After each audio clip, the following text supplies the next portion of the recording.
Anong ginagawa mo? I am growing some langka seed.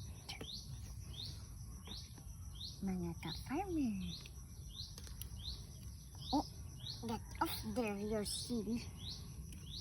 Ayos siya, bata. Nagtatanim na. Kahit may chicken, dito madadali ng chicken. Tingnan nyo naman, oh. Oh. May takip yung tanim niya. Pinapasiguro niya. Nilagyan pa niya ng dahon ng malunggay kasi pang pataba daw yan. Oh, tumutubo na yung kakao mo. Araw-araw niya minomonitor yan, mga tanim niya.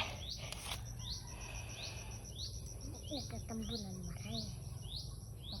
Babay na.